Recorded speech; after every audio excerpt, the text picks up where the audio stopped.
Alright folks, Andrew Dominik's very controversial Ana de Armas-led Blonde dropped yesterday on Netflix, and let's talk about it.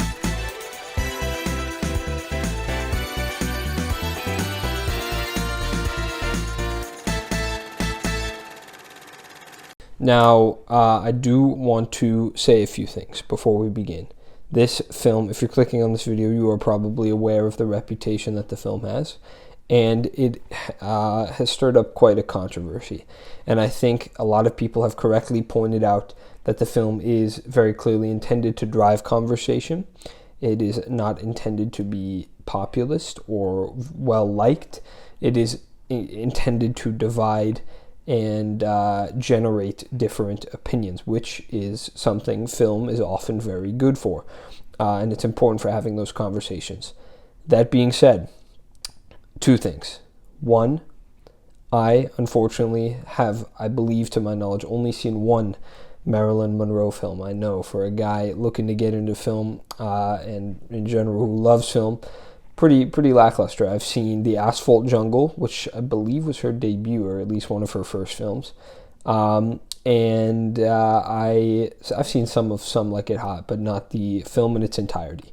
So I don't have the biggest expertise in that regard. I am, of course, aware of her and know quite a bit about her historically and as a figure, as I think a lot of people do. Again, it's hard to distinguish where the mythology comes in and where the real Marilyn Monroe or Norma Jean comes in. But if you are looking for somebody with a wide breadth of knowledge on Marilyn Monroe, you will probably not find that here. And two, this film, I mean, we all know why it's controversial, because in large part it is not the kindest film to Marilyn Monroe, and it depicts a lot of horrible things happening to her that did not even happen necessarily. They are fictionalized accounts. And I do think that it is probably important to prioritize the voices of women critics for a film like this, because it's made by a man, and it explores very vulnerable women's issues. And so I think naturally it is only a good idea to highlight those voices. And I, of course, am not a woman. So while I'd still like to think I have interesting things to say about the film, I would also pair this review with countless other reviews from other women critics that are certainly just as interesting to listen to read, to watch as mine. So please seek those out. That being said, let's get into it. The first thing to say about Blonde that I think nobody has disagreed with in my experience in all the reviews I've seen is that it is a very technically proficient film. The film manages to nail all sorts of technical aspects. We're talking the cinematography is very good. The score is absolutely one of the best of the year. I've seen a lot of people who even hate the film praising the score by Nick Cave and Warren Ellis, and it is truly remarkable the atmosphere it manages to create, and just the way it sinks sometimes and just leaves you with such a sinking feeling. Very well done. And then, the acting is all very good. But, you're not here to hear about the technical aspects. Let's first talk. I want the bulk of this video to be just a conversation about the film in general and something it tackles, sort of like I did with my Mike review a week ago. You can check that out up there, I believe. One of the two. Up there, I think. In which I sort of just talked about an issue I wanted to propose that I think society should be talking about in general. And I'm going to do that with this video as well. But first I want to talk about the directing. Andrew Dominik is a director I haven't seen much of. He hasn't made much. I saw Killing Them Softly a few months back, and then in preparation for Blonde, I watched The Assassination of Jesse James by the coward Robert Ford, and I enjoyed the film. But I am definitely noticing, I don't think I'm his biggest fan, because I do think he can get a little pretentious at times, and I think Blonde is probably the shining example of that. He changes aspect ratios, color, all sorts of things. It's a very surrealist film, which in general I'm not the biggest fan of. I do prefer linear storytelling-based films, but I can appreciate a surrealist film. And I do think there are certain elements of that work very well here. I don't think he's an untalented man. I think he's gotten as far as he has because he has a vision. and he is capable of executing it. And the question here is, was his vision, one that was necessary to follow through on? And we'll talk about that. But his directing can go very overboard at times. I've noticed that in all three films, but it is by far the most prevalent here. And then I think I want to spend most of this discussing Blonde, discussing the implications of Blonde. Here's the deal. Blonde is based on a book, I believe in 2000 is when it came out. I did a lot of research on this because it is a subject that interests me a lot, by Joyce Carol Oates. And the whole premise of the book is that it is not a true, or at least wholly true, retelling of Marilyn Monroe's life. It is largely fictionalized. It makes up a lot of this stuff to convey a message about Marilyn Monroe, to turn her into this figure that we can learn a lesson from, but it is, of course, not about the real Marilyn Monroe. And this is a very interesting discussion worth having, because I am of the opinion, and I think a lot of people are, I don't think anybody expects films to ever be 100% realistic when it is depicting of a real person's life, or even some event like a war or something like that, because you lose a lot of the entertainment value when you depict it exactly as it happened. So embellishment is an artist's creative license, the creative license to embellish, to hyperbolize, and even to make up stuff that might not have happened. The question is, and I'll relate this to my own personal experience. I've always been very invested in history. I very much enjoy history, and I like telling stories about history. And anybody who knows me personally knows that it is a massive dream of mine one day to make a film about Frank Sinatra. And it is because I am very enamored with Sinatra and his music, but I also think that he's a very interesting man, that in his life, you could take a lot of meaning out of his life, all sorts of different meanings. But if I were to tell the story, I would fictionalize plenty of events. I would embellish the mob stuff.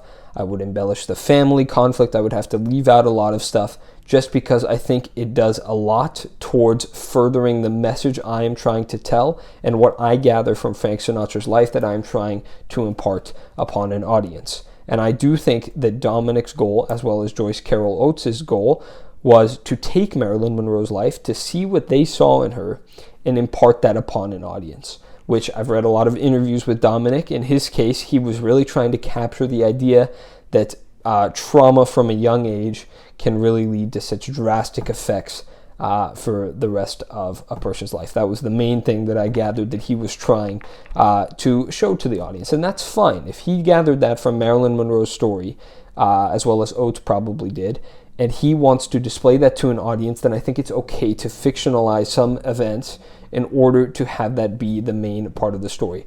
I hear people asking him, I've seen people asking him, why did you leave this out? Why did you leave this part out? And while it's a fair question, because certain things probably should have been addressed in the film that weren't, but the film is not about Marilyn Monroe's whole life. It is about a very specific aspect of her life, which was the fact that she had a traumatizing childhood. She did not have a father figure, and that was reflected throughout her entire life, with the men, all the men she got with, and the way she was perceived by society. But the problem lies in that the film, in doing this, is largely dishonest, I think. And it's because it just does not feel right. It feels a little just disgusting to come away from this film. And I'll be honest, I was ready to give this film a 6 out of 10 when I left, because, it's super long, it's a little pretentious, but I think I understood what Dominik was going for, but I just don't feel good after watching the film. Because even though I think as an artist he has a creative license to twist the story of Marilyn Monroe for his own thematic purposes, I think that he and Oates, I guess, by extension, went a little far in that regard. They only focus on this one aspect of Marilyn Monroe, which, by the way, also doesn't make her the most interesting character, so that hurts the film as well. But by only focusing on just making her this completely miserable and unhappy figure, I think I don't feel great about it, because Marilyn Monroe is a notably exploited figure, one of the most exploited actors to ever exist in Hollywood, maybe the most exploited actor to ever exist in Hollywood, who became a symbol, a larger-than-life icon, and who died too soon and at every turn was mistreated, seemingly. And the film doesn't fully care to display that. It's not as interested in exonerating her from that or showing that she was more than the exploitation. It's interested in depicting the exploitation. And so I don't personally agree with that message. And so I had some problems with the film. But I don't necessarily think, I see a lot of people blaming Dominik almost for the perception people might have of Marilyn after this. And I don't necessarily think that's fair, because, again, his goal was to depict this one aspect of Marilyn's life.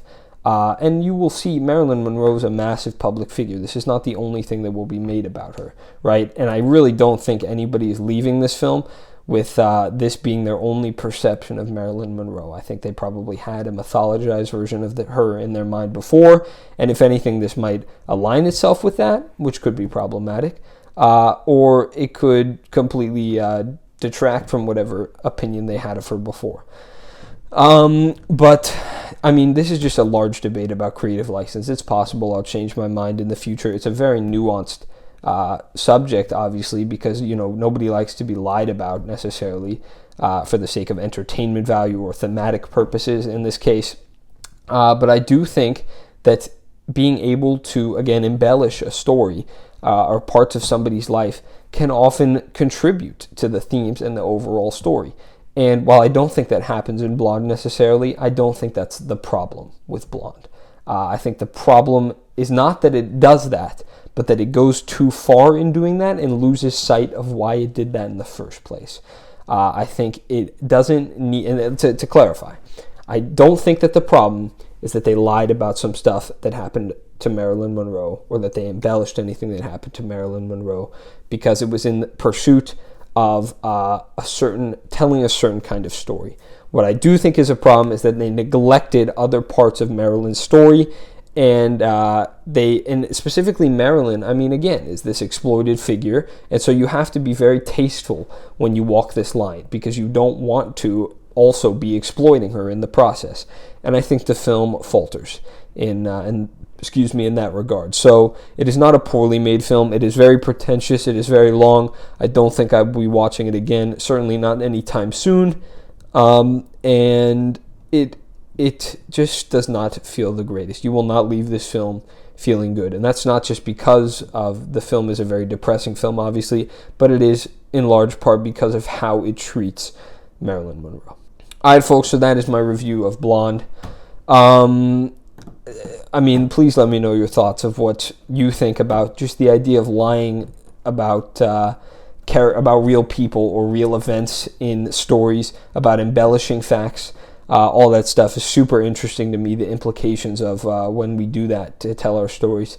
So let me know your opinions on that. Let me know your opinions on Blonde. Again, please check out other reviews on this one from people perhaps more qualified than I am, who have different things to say, because this one has a whole range of opinions on it. Some people think it's an absolute masterpiece. Some people think it's the worst thing they've ever seen. So I've been EPC Reviews. You have just been the absolute best. I will see you, hopefully, at a less controversial film. Bye-bye.